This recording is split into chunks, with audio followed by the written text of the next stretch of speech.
Hello everyone, this is Joe the Orange and here are my predictions for patch 12. There's only one day before it's released, so this is a bit last minute, but here we go. And for you guys that haven't seen the patch notes yet, check the description below and there'll be a link. So first we have the new commander Arminius for the Barbarians. His first ability is Momentum, which allows your units to gather speed as long as they keep moving. Well, the most obvious thing that you can do there, if it builds up momentum, is you can have your units run back and forth around the same area, like in the same bit of forest for example, until it's charged, and then you can go in with it fully stacked, because speed makes your charges hit harder, so when you go in, you'll hit for that little bit more than just charging from a standstill. And it also seems like it'll be pretty handy ability for range, especially if it gets up to like 40%. And if it does get up to something ridiculous, I'll definitely be playing range with them. So let's move on to his second ability, which is Frenzy. I can't really comment on this because we don't know what percentages it affects, but it sounds like it'd be probably good for flanking. Third is Scout, which pretty much increases your field of view. Well, this is going to be great, especially for range, if it can be used like while you're moving, because that's the weakness of the spot, you can't use it while you're moving. Here's hoping that it's at least 30%, so that way, you know, it's useful for melee units as well, as they'll be able to see if it's worth leaving cover or not, because light infantry and light horses will get shot to shit. The fourth ability is Infiltration, which is either going to be really powerful or really weak. It disguises units so they appear as allies. So this can go one or two ways. You can attack them while it's up, which will make it weak, because people just gotta keep shooting you. They're going to know it's you. Just because you change color, they're not gonna forget that you're there. I mean, think of it as like a real life situation, right? So you're in a fight with someone and they have a hat on, and then you punch them, and then next minute they chuck their hat off, and you're not gonna be like, oh fuck, where'd they go? And then you're like, hey, no hat, have you seen that guy around here? Roughly the same size as you with a hat on? This is pretty much what's got to happen. Like, if I'm shooting someone and then they change blue, I'm not going to be like, oh shit, have you seen that red guy? So the only way I can see this working is if you can't attack them, which is really OP. Like, it makes, man, it's great for melee engagement abilities and escaping for ranged. Man, you just pop that and you can walk freely. Cav coming and you just pop it, and momentum to the closest speed unit on your team of your archers, and then you sweep. Now apparently barbarians are getting something called unit orders, where they get a free charge and possibly 2 with tier 3 units. So that actually probably sounds better than it actually is. But so far it seems like barbarians are going to be their own worst enemies, because you got 2 charges. But it's not going to help much if you're light infantry and you're charging heavy infantry. You just got to kill your own guys. And then if they got Leo, then you charge him, then they're dead. Like, so it's not going to work against most melee units. So their main targets are going to be ranged units and other light infantry, which seems like what the barbarians are going to be best at. But maybe there's been some secret changes to charge, because if you're light infantry at the moment and you even charge heavy infantry in the flank, you still lose like half your guys. But let's move on from the charges. So we got a new map called Rubicon. Rubicon? Let's just read what these key features are. Now before I talk about this map, I just want to say that I think this patch is going to have some really good changes, but for just this map, I just hate it. It's just like, not for me. I don't like camping, and this seems like a camper's dream.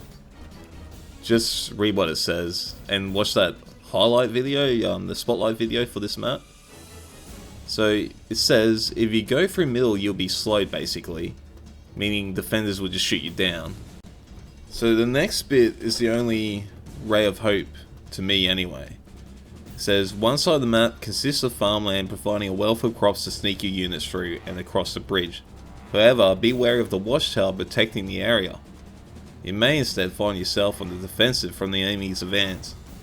So I don't mind this, because it's just going to be a fight over that flag, but The one problem I have on it is it's really far away from the capture points. Like, you can still camp and not even worry about that part on one side of the map. The other one's a bit closer, so you can sneak in. And the other thing is mostly grassland, so it's really bad for barbarians.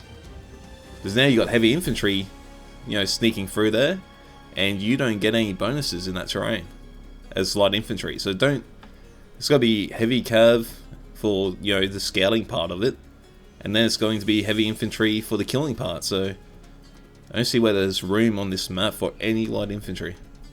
And then the next part says, reap what you sow. On the opposite side of the map, the elevated terrain at the base of the mountain provides many obstacles and cliffs to maneuver your troops through. There are various checkpoints that can be used to lure the enemy into perfect ambush positions, but be careful that you yourself are not the one being drawn into a trap. So that's fine, that's just going to be full of traps and javelin units and 1 or 2 heavy infantry units, which is fine. Just don't go to that side if you know, want to do anything, because the minute you advance through there, you're dead. Then on second thoughts, hopefully it is useful for Arminius, because that would be a place for lighter units to go if his scout actually works and he can see, you know, slightly around the cliffs. So he's got a bit of advantage because of his scout ability. But it's probably going just to be a camp fest. So my prediction for that map is it's going to be a lot of camping, and you don't want to be light infantry on that map. You don't want to be barbarians. Unless you're like ranged barbarians.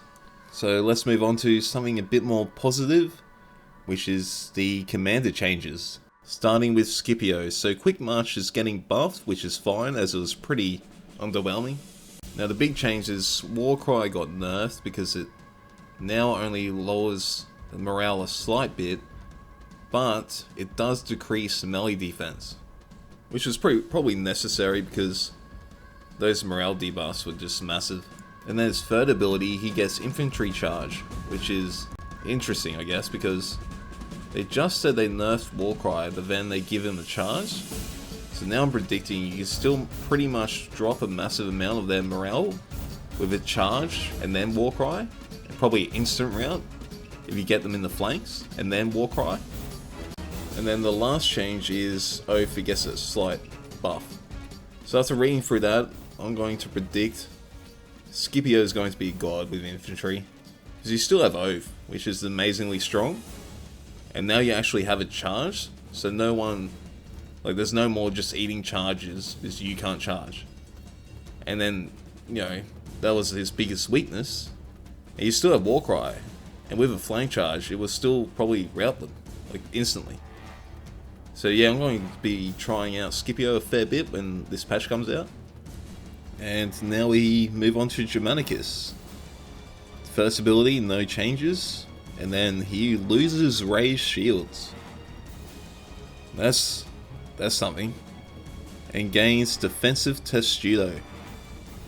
Can give up to full 360 degree protection from missiles, bonus to charge deflection, bonus to melee defense, but highly reduced visibility and melee attack.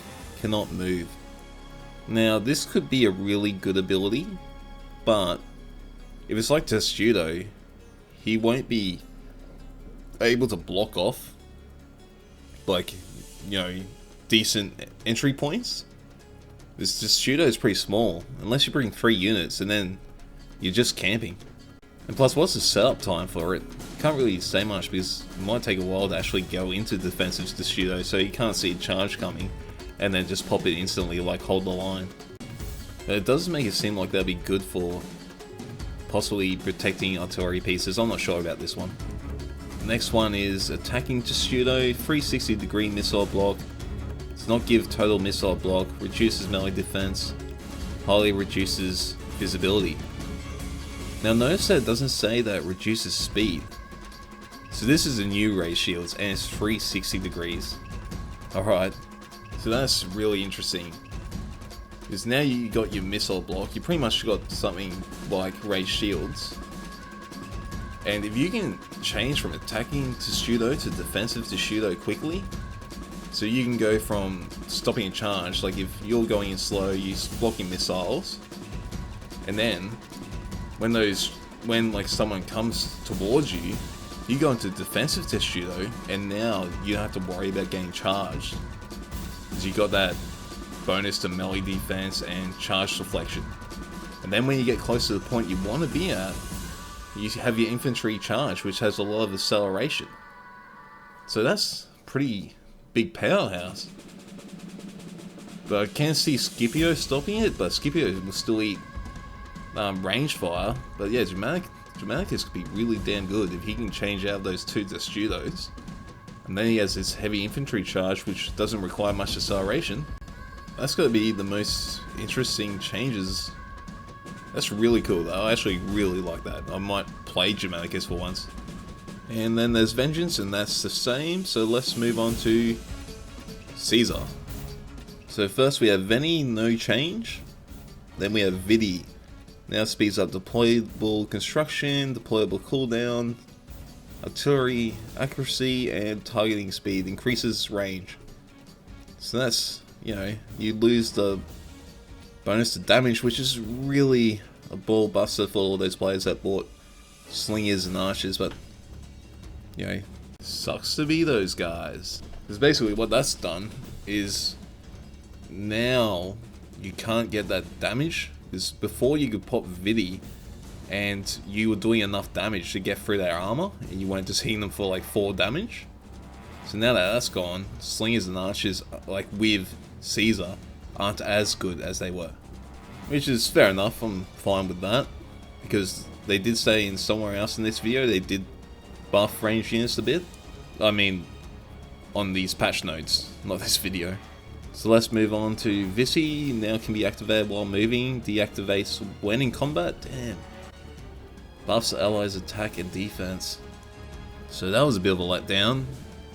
For a minute there I was going to play Caesar. I was like, I can finally support my allies, but this has put you in that position where, since it deactivates when in combat, you're going to be pretty much javelins. It's set up for javelins. And it's really going to make you want to camp as Caesar. Because that way you got guys in front of you, and the enemy can't get through, and then you buff them. That's, yeah. I don't like camping, so not really into this. And then Divide and Conquer. Feels like it just got weaker reading this.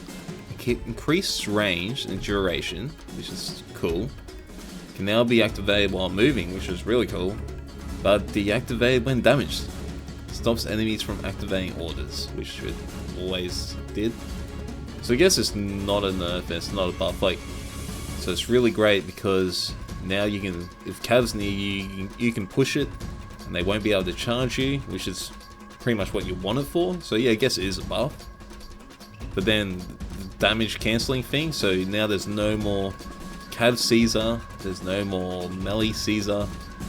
You're pretty much javelins. Well, I will be. You can be artillery, but yeah, I'm Caesar javelins now. Just nothing else. So I'm not that thrilled with the changes to Caesar. Seems like it'd be great for camping. The other thing is they must be adding support points in. Now that he's like a full support commander, you'd hope that you would get some points for doing all this work.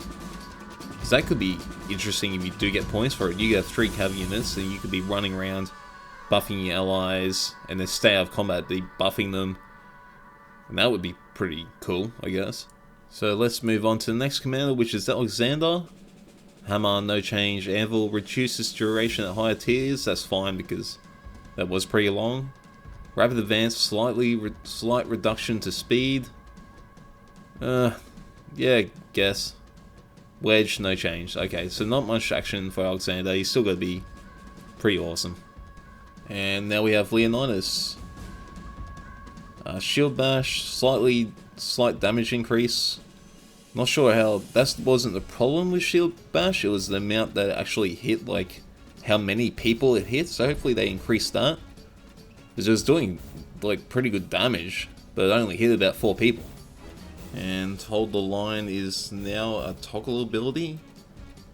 Well, never really had a problem with Hold the Line's cooldown or you know, it being needing to toggle it, so I guess it just means you get to pop it more. Not too fussed about that. Oh wait, on second thoughts, that's pretty big. Because it's up 24/7, so yeah, I was fine with popping it, you know, just before engagements and stuff. But now, it's going to be up the whole engagement. So you have that massive buff the whole time, and you can't be charged once you're in combat. So that's strong as hell. Leo's coming back. And what's his third ability? Fight in the shade. Well, yeah, okay, 300. Similar to raised shields, this gives frontal protection from missiles. In the later levels, can go up to 100%. Also decreases melee stats and speed. Well, speed debuffs a builder. Pain, but 100%. Well, the problem I have with this ability, it has replaced push, and push was my favorite ability in the game. Because if someone used a morale debuff on you, you could press push and it would keep you there. So if you're like way outnumbered, you press push and they can't break your morale while push is still going. And then you're slamming people, you're smashing up the points. So I don't know, I'd actually kind of miss push. They could take it shield bash. Take that shit. Don't take my push. That shit was original. That was great design. I love push. Or put push on one of the barbarian commanders, please. I'm guessing it might not have been working as intended. Maybe you were meant to break. But that wasn't the case. You could have 0 morale, and if you've already pushed it, if you already push, you would stick around. That's awesome. So the next ability is Battle Cry, now also boosts melee defense in addition to morale. Well, man, he's gonna have a lot of defense. Like a ton. So he's just gonna be sticking around forever and ever. He's still gonna be awesome if you have 2 like melee units and 1 range unit, and they discard that range unit. It's like a moving fortress. So that's gonna be still cool. So next we have Militides, and now I know a nerf's coming here. So let's have a look. Okay, so infantry charge, no change. Makes sense. Drop shields, reduction in speed. Introducing reduction in charge deflection. Well, there's no hint on how much reduction in speed, so you can't really say much about that. Raised shields, no change. Fear, now damages defense and morale, but will not cause instant rout, unless the target is already low in morale, or substantially lower level. Can be used as a tool against Hold the Line or Oath of Perseverance. Yeah, so now I'm confused as hell. So, a tool against Hold the Line or Oath of Perseverance. So yeah, reduces their defense. Is that what they're saying? Or does it mean that when you pop Oath of Perseverance, you're not immortal to fear anymore? That's, yeah. I'm going to come back to Militides at the end of the video because there's a lot of confusing information there. So let's go to consumables and deployables. All units now have access to at least some preparatory consumables that are consumed at the beginning of every battle, and they encompass options of preparing your units such as hiring seasoned officers or consulting with a wise Greek philosopher. These are themed per faction and will give a bonus that lasts for the entire battle. As you progress, these preparations will become more complex and powerful, affecting multiple different stats at once. Okay, so yeah, hold on a sec. So that sounds just like they're adding a bit more spice to the game. You can customize a bit more. So let's go to the next one. Item consumables. These are special items for soldiers which will give you additional unit order for the duration of the battle. That's cool. These carry only a small amount of activations. For example, the Greek weight stones allow your soldiers to sharpen their weapons, briefly increasing their melee damage. Alright, cool. Only barbarians and Greeks have access to item consumables, while the Romans do not. Whoa. So they must know that like Scipio and Germanicus are pretty strong, or they look pretty strong to me. So they're trying to buff the Greeks and barbarians. At the end of the battle, the items are rendered useless and are consumed make them count. So just a bit more flavor again. Deployable consumables. Deployables are already known, such as caltraps or barricades. You can completely rework their game mechanics, making their placement on the battlefield much more fluid and initiative, and less dangerous to your own men. Additionally, they now scale with tier more appropriately, ensuring they stay relevant and balanced. Barbarians do not have access to deployables, while the Greeks have them on the engineer tree, and the Romans have them on both the engineer and most melee infantry units?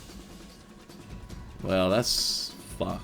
Well, I don't agree that they should have them on most melee infantry units, because if we remember, Germanicus has this new ability called Defensive Teshudo. So now, you bring him with spike, spikes, so you can place them to block off, half an entry point. Then he goes into Defensive Teshudo, and then he has Caesar just firing over him. That's a camp fest made in heaven. That's just... do not like that. Do not like that. Do not like Romans. Now, every Roman... want to play Scipio, but now, just for the fact that they've got those traps, oh god. I can see the camp fest happening now. I mean, weren't Roman melee infantry units strong enough already? And was that the whole idea behind this whole item consumables? I want more than just a melee damage buff. I want I want pylons. Give me some spear pylons. Give me some run speed. Give me something way better than increased melee damage. Here's an idea. Give me a fire arrow that reveals an area. That'd be great. That would make it even. They can set up their camp fest, line fire an arrow in there that lights up the area, and then we can see where they are, and then we can, shoot them. Stop. They need the ability to stop camp fest instead of adding abilities to help camp fest. So I don't know about you guys. I've had games where both teams have sat there for 10 minutes. I've filmed it. I might even upload it, because if it's bad now, it's going to be worse. I hope it's not worse. God. I don't even want to talk about that anymore. Let's just move on. Ammunition, consumables. Not much has changed here, apart from a rebalancing of damage output and number of activations. Again, both of these now scale much better with the unit's tiers, giving you progressively more activation and more options. Yeah, I hope they add fire arrows that reveal areas. Then I'll be happy. Stop those damn camp fests. And scrolling down, next thing's cavalry and missile balancing, which is all units now have slightly decreased block chance against missiles, increase their projectile damage, in some cases also their range. Yes, I hope they increase javelin range slightly, like 10, so they have like a range of 60. So no, I don't like being the range guy and then I'm getting out javelined by sword units with their pylons. Like, eventually you'll win a ranged war, but if I'm shooting you, I'm meant to counter you. I want you to shoot back 3 times and do just as much damage. Like, yeah, you only do it 3 times, but damn. So let's go to the next bit.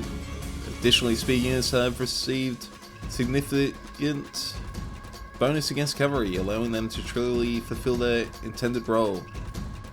Now, I mainly play spears, and I don't want this in, because I don't get what everyone's talking about. Spears smash cavalry already. They smash them. I don't know what the problem is. Apparently there's a problem. I don't see it. You guys see it?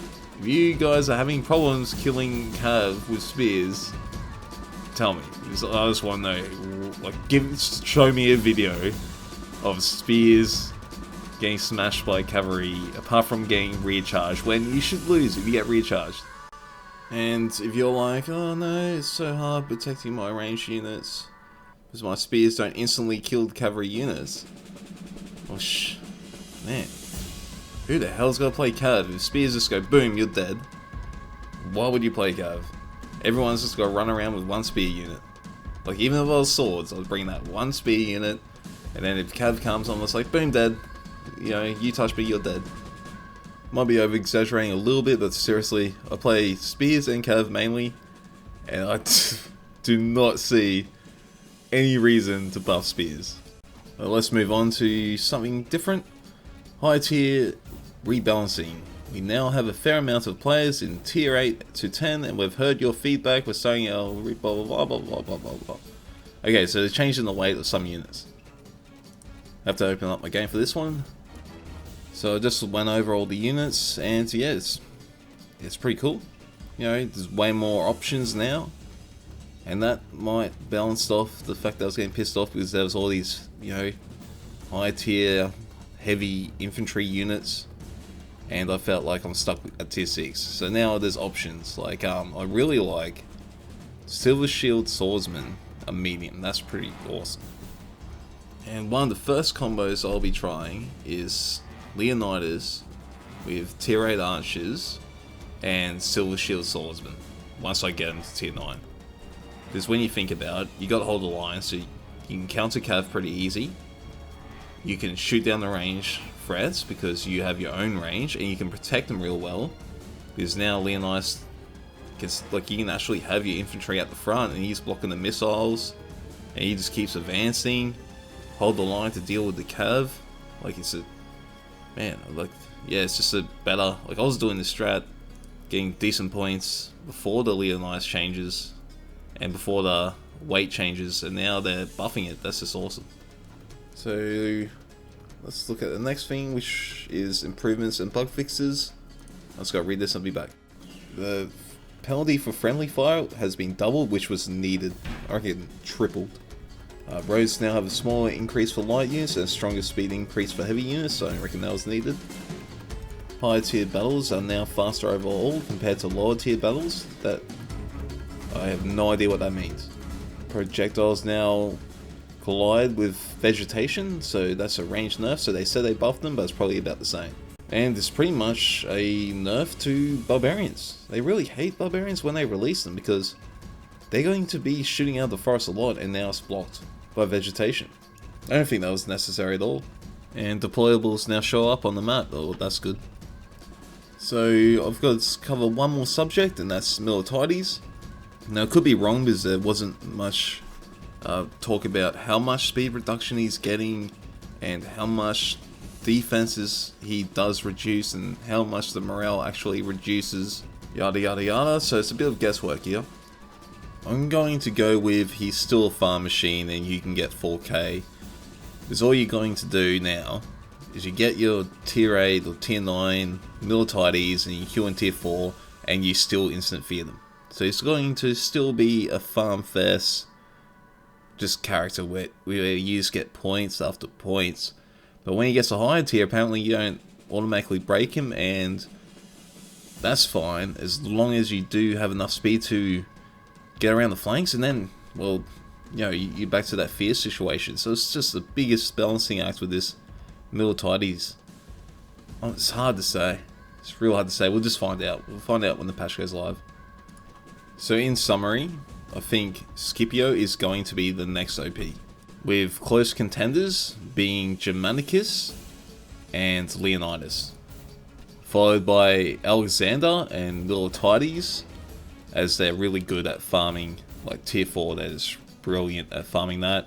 And I think Alexander can break off into the higher tiers, and so can Miltiades. It's just going to be a bit more skill involved than the others. And then you have Julius Caesar, which is one of those guys. It's got to rely on your allies now, especially now. And plus your range, so you're just relying on your allies. As far as units, I'll say heavy infantry is going to be the strongest, followed by medium cav, followed by heavy cav, followed by medium infantry. Then you'll have your range units, and then you'll have your light infantry, which is a sad thing for barbarians, but they only go up to tier 3, so it won't really matter. And then you have your siege units, which relies on your team, so you can get good points, you can get bad points. So as far as good combinations go, I know I'll be starting off with 2 heavy infantry on Scipio with 1 medium cav. The reason being, you want those 2 heavy units to go up and they can deal with pretty much any threat once you get in melee. And then you have your medium cav, which can catch any ranged units that you know, annoying you and shooting you down, which is Scipio's weakness. And then the other strong comp, I reckon, will be one I've been playing for a while now, but I've been playing with light infantry. I'll be going up to medium infantry because of this. I'll be playing 2 Silver Shield Swordsmen with Leonidas, and then I'll be having a ranged unit, so they can fire upon any ranged units that fire upon me. And so they can bait people in, because even though Leonidas is getting a raised shields, he still needs that ranged unit, or else people can just ignore him. As far as what's going to be the most fun, I think Germanicus would be pretty fun with his Testudo swap if it works the way I think it does. Like, it's pretty quick. That'd be great. But it can't go past Alexander for the most fun. That guy, those charges, just awesome.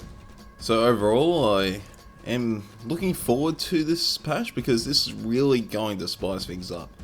There's a lot of stuff going on. And if it doesn't end up a camp fest, I reckon it's heading in the right direction. If it doesn't end up a camp fest, I think it will. Like, especially if it ends up like you can actually queue with 10 people, there'll be a lot of people just queuing as the camp fest.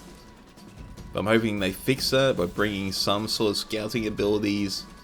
I mean, they got Arminius, but he's tier 3, so I still think the easiest way to fix it is bringing some sort of flare ability where you can shoot it in front of you and it can scout ahead, you know, be consumable, maybe only have 3 of them. Anyway guys, I hope you enjoyed this video. You know, don't be afraid to add me. I've got better than that now, so I can actually queue with people, and yeah, be looking forward to actually doing some teamwork for once, because I have been running solo for quite a long time because of my net.